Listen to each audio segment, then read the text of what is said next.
Hi, this is Elena and my channel Enough. Today I'm saying enough of Putin and his stupidity.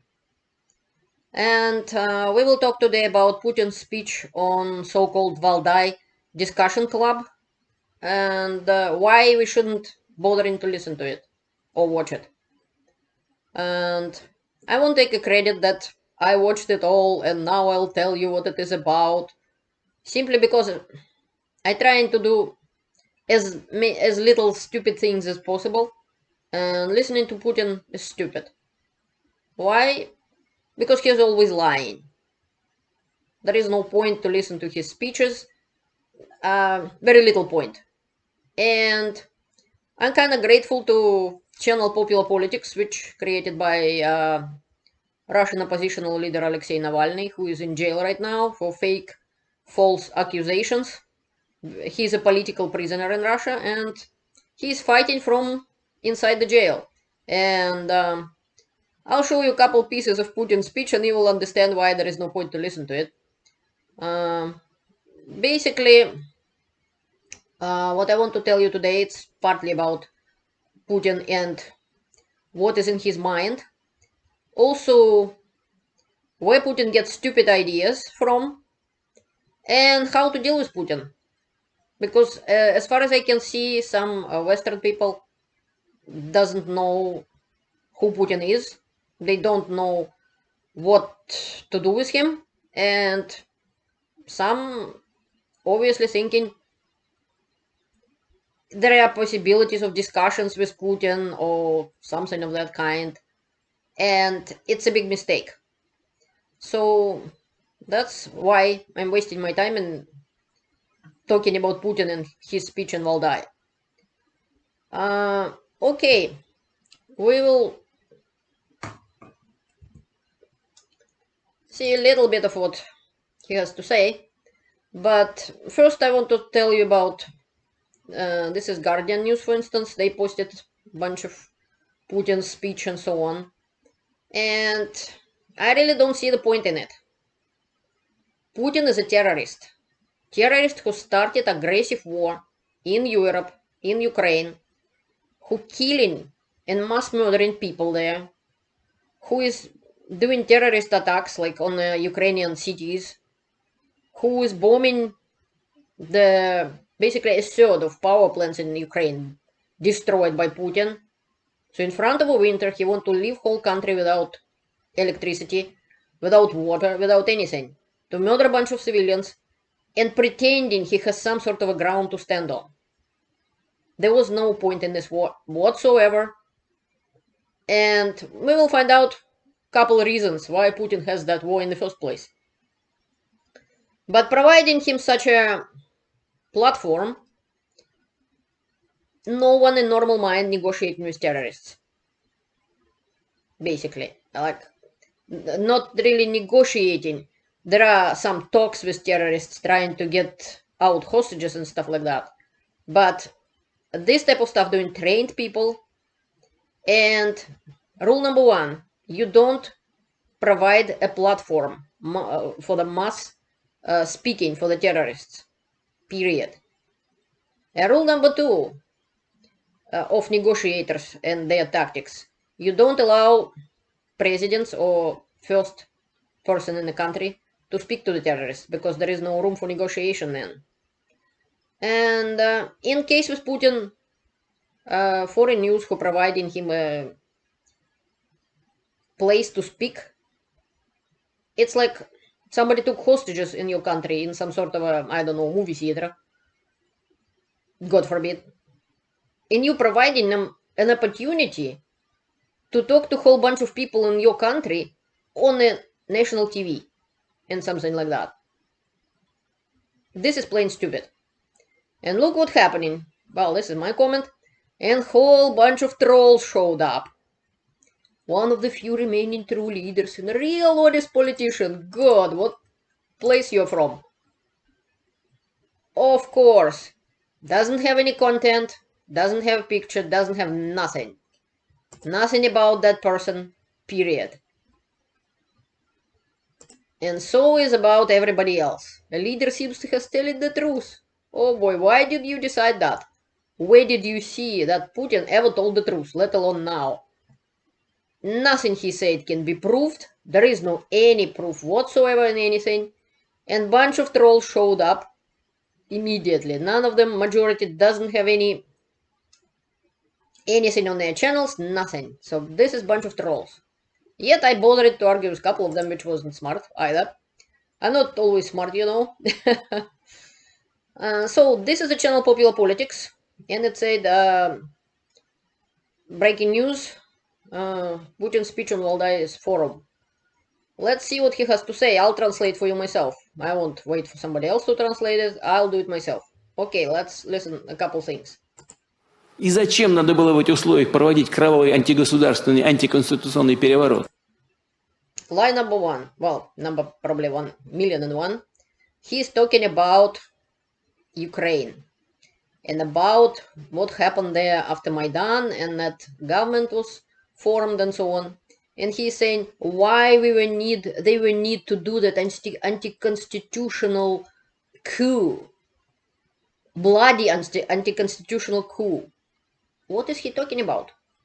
Ex-president, well, president at the time, Yanukovych, ran away to Russia, abandoned his country and ran away. Ukrainians didn't sit and cry. They elected a new government, temporary at first, and that government was created from the parliament members who were legally elected by Ukrainians. There was no coup, period. This is lie number one, which Putin and Lavrov keep telling and telling and telling over and over and over. It doesn't make it true. It's a lie. There was no coup. The government in Ukraine legally elected. There was 2 big elections. And on both elections, the people who get elected, like Mr. Zelensky, President Zelensky, he got over 70% on a legal procedure with real opposition. Not like Putin opposition like Navalny to jail in Russia. With legal opposition, Zelensky had over 70% voted, 73 or something like that, voted for him. And it was 2 legal elections. And Nazis they keep talking about, both times, both Nazi parties in Ukraine did not make it even 2% together combined. 1.63 or something like that they made. So it's all a lie. And as we heard, there was a saying somewhere in the countries like Persia, which is, I think, modern day Iran. One of their wisdoms is, no matter how many times you say the word halwa, you wouldn't feel sweet in your mouth. Halwa, it's kind of sweet thing, kind of like sugar. You can pronounce sugar 1,000,000 times, but you wouldn't feel sweet in your mouth, would you? No matter how often you tell a lie, it's still a lie. So there was no coup, and especially bloody coup. What do you mean by bloody coup? President Yanukovych, at the time he was still a president, he was still in Ukraine, his police, Berkut and so on, who actually ended up in Russia later, were shooting at protesters. They killed a few. Few people get killed. What's the bloody coup? There was no mass murders. There was no massive killings there. None. There was no coup, and it definitely wasn't bloody. Ответа нет. Но может быть только There is no response to that, he said. один – показать, кто в доме хозяин.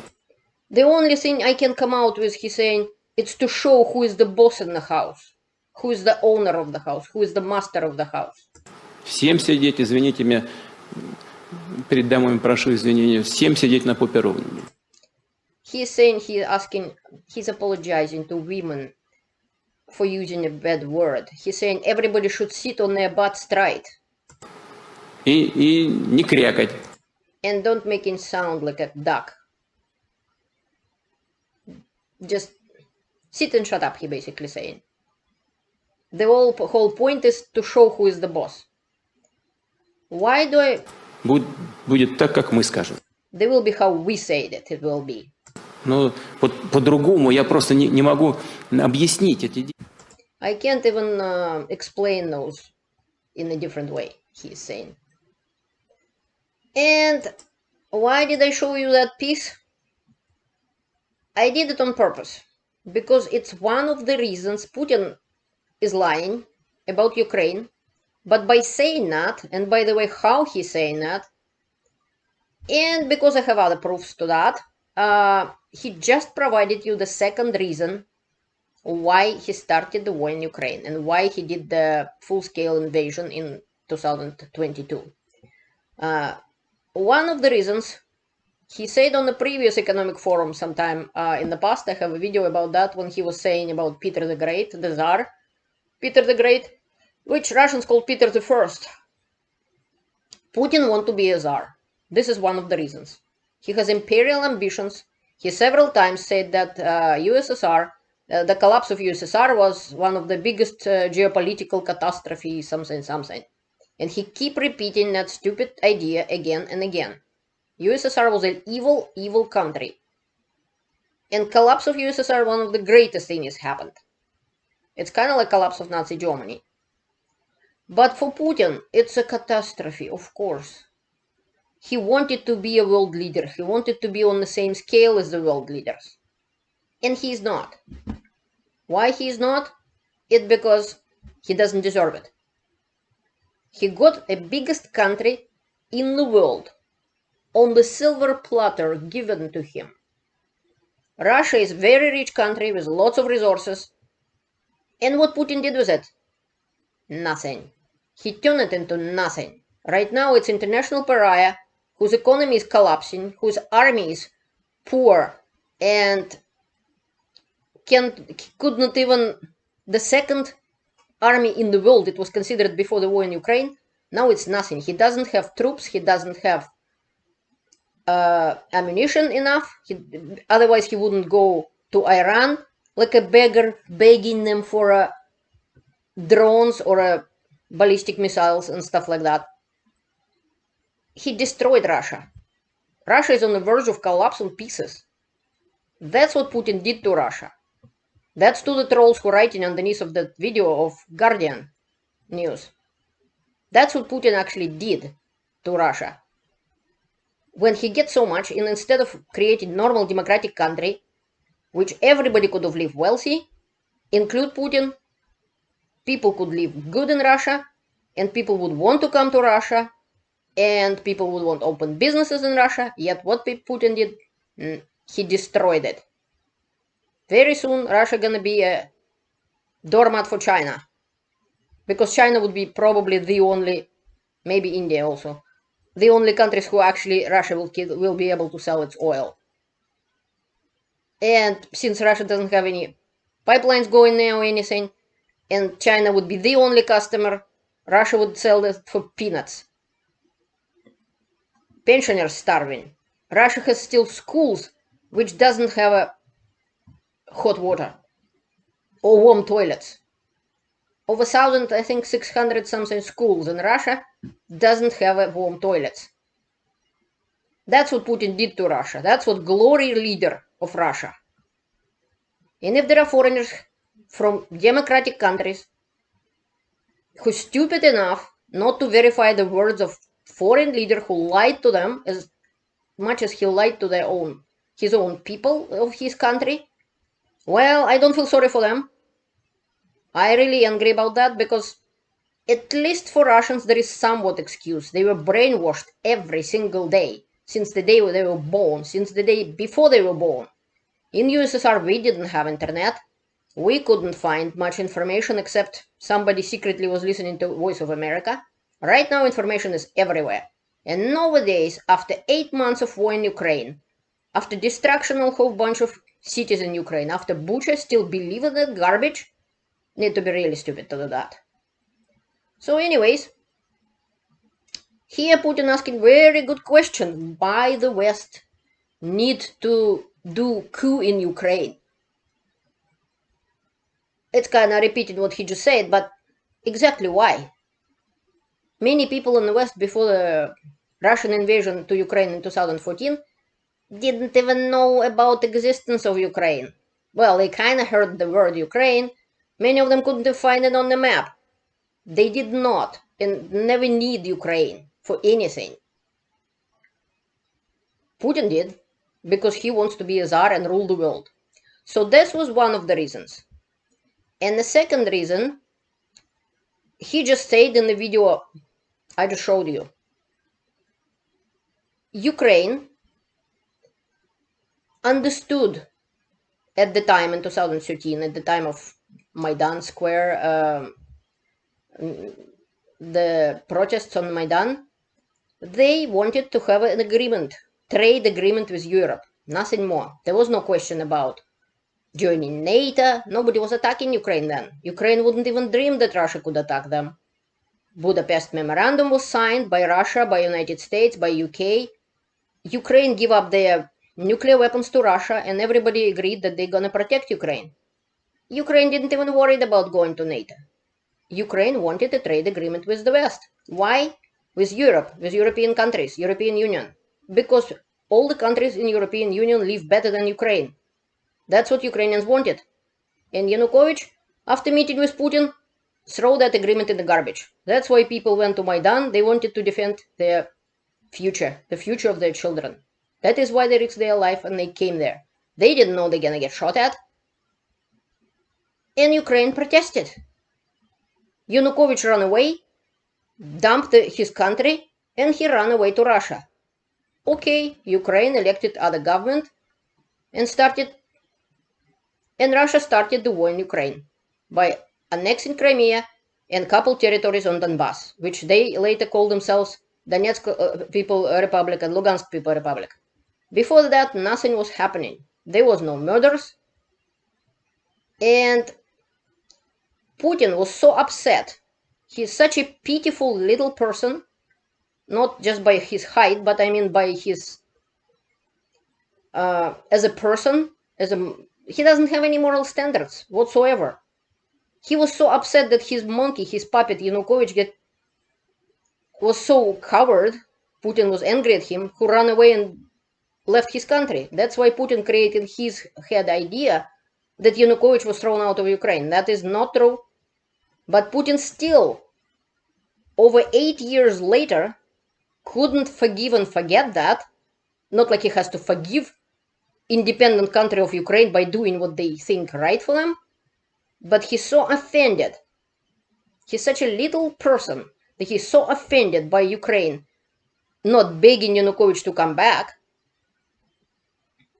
and that he attacked Ukraine 8 years later again and created full-scale invasion. And one of the goals of that invasion was reinstalling Yanukovych in Ukraine as a president instead of Zelensky, legally elected president of Ukraine. So in this case, he told the truth. That's one of the things why Putin get full-scale invasion in Ukraine, because of his ambitions, because of his personal ego get bruised. And for that, he ready to destroy Ukraine, he ready to destroy Russia. He can't stop the war. He doesn't want to. He's the only one who actually can stop the war. He can stop the war and bring the troops home and give back all the territories to Ukraine. Does he do it? No. Why? Because his ego bruised.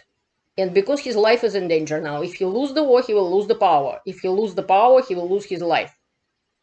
Because he's a corrupted dictator, not a democratic leader of democratic country. So this is one of the second valid reasons. Both of them are ambitions of Putin. Reason number one is imperial ambition. He wants to be an emperor and has an empire. And the second one, his personal ambition. He felt offended that Ukrainians didn't appreciate his puppet. Самое упоминание попы, которое... Мирование Запада. С кукухой, извините, то же самое. Владимир Путин тоже, видимо, думает, что это все вокруг сошли с ума, а похоже, что сошел с ума он. Кроме того, пребывая в таком перманентном...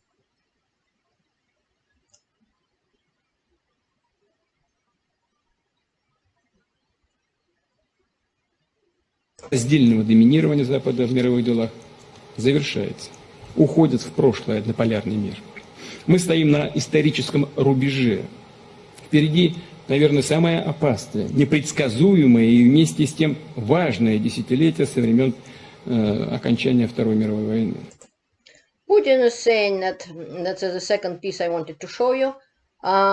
He is saying that the century of one polar world is over, that the future bring a new 10 years of different kind of 10 years, and basically saying that the century of Russia not being a world power or significant world power is kind of over.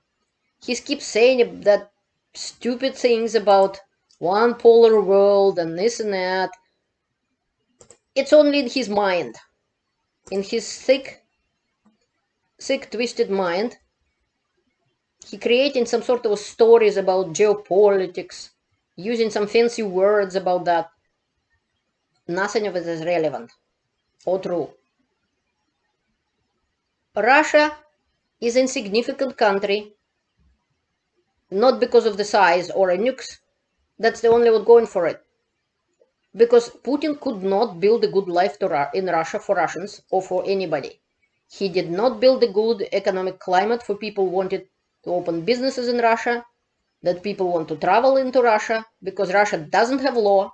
It's a country of thugs, bandits, criminal country of criminal laws. With kidnapping happening. That leader of Chechnya, Kadyrov, we will talk about him a little later, he's kidnapping people. And everybody knows about it. There is no law in Russia. There is no prosperity in Russia. That is why Russia can't compete. It has GDP of the size of one state of United States, like California or Texas. South Korea has better life than Russia. And the result of people like Putin, the result of dictatorships, we can easily see online if you just Google night views of South Korea and North Korea, and you will see the darkness over North Korea and the light of South Korea. Like, North Korea doesn't have electricity at night enough to be shown. And Russia is a backwards country with a cardboard economy, doesn't have real economy, it doesn't have prosperity for people, and the best social lifts go to the army and die in Ukraine. And where did Putin get those ideas from? This man is Alexander Dugin, so-called philosopher, and he called himself a whole bunch of other things. And some foreign people listening to this idiot.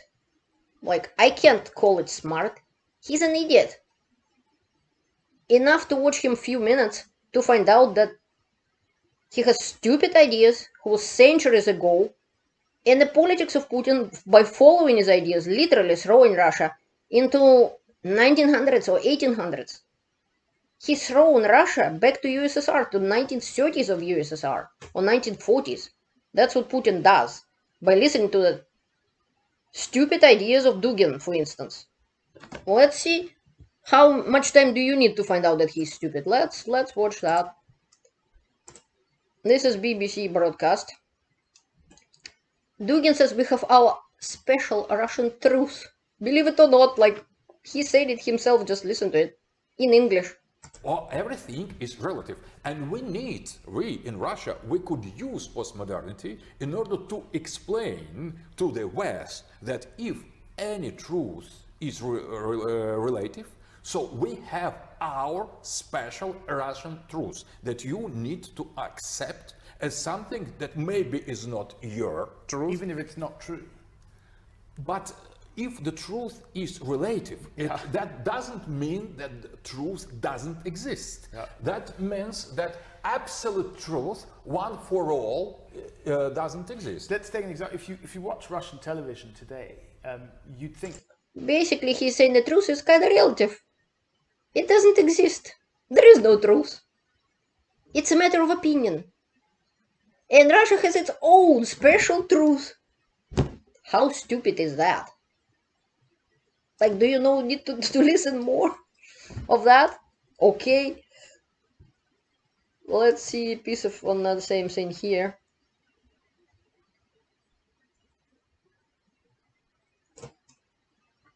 believes in.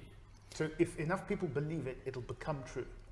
No, no, the truth is the question of belief. And postmodernity shows that every so-called truth is the matter of believing. So we believe in what we do, we believe in what we say, and that is the only way to define the truth. The truth is the matter of belief. And that is not... The truth is a matter of belief. How wonderful is that? Unbelievable. So if I come to him right now and punch him in the nose and broke his nose, and then I said, well, you believe your nose is broken and I punched you, and I believe I didn't. Your nose just broke by itself. And my fist get bruised by itself, but I didn't punch you in the nose. It's a matter of belief. You believe your nose is broken. Well, too bad, so sad.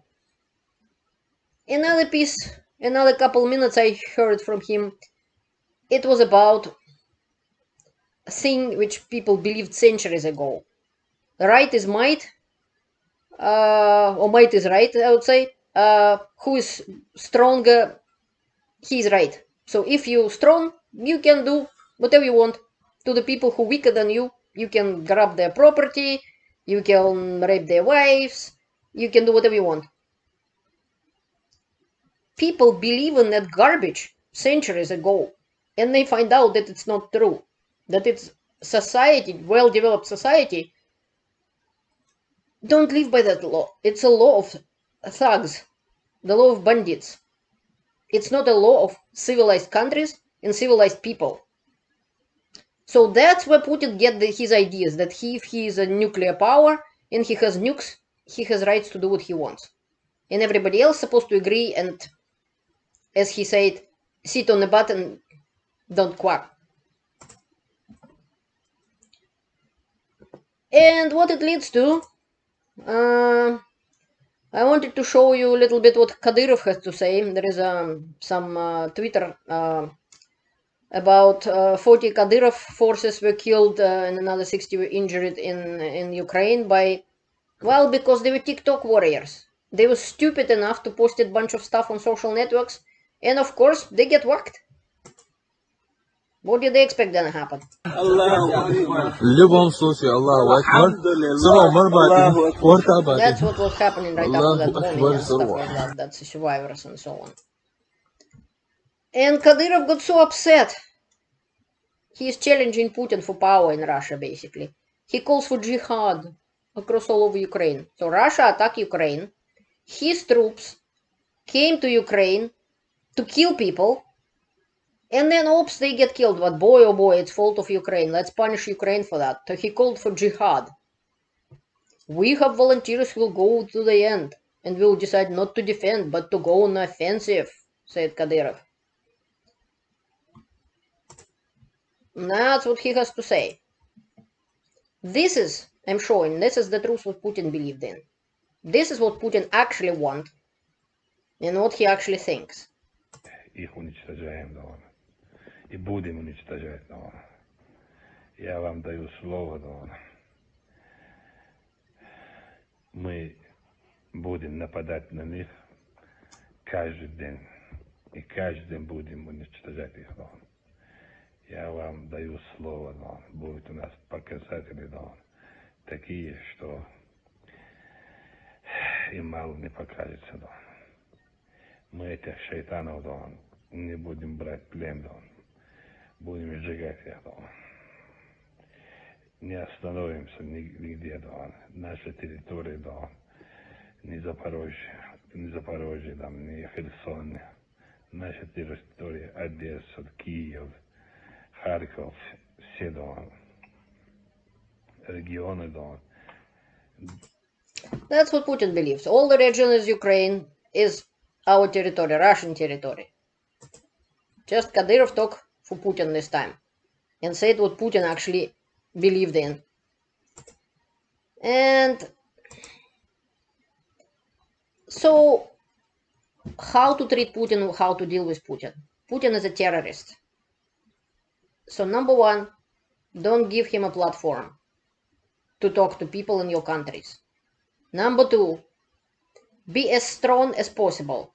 Bully are cowards. They understand only strengths. The stronger you are, the less chances they do anything, because they are chickens.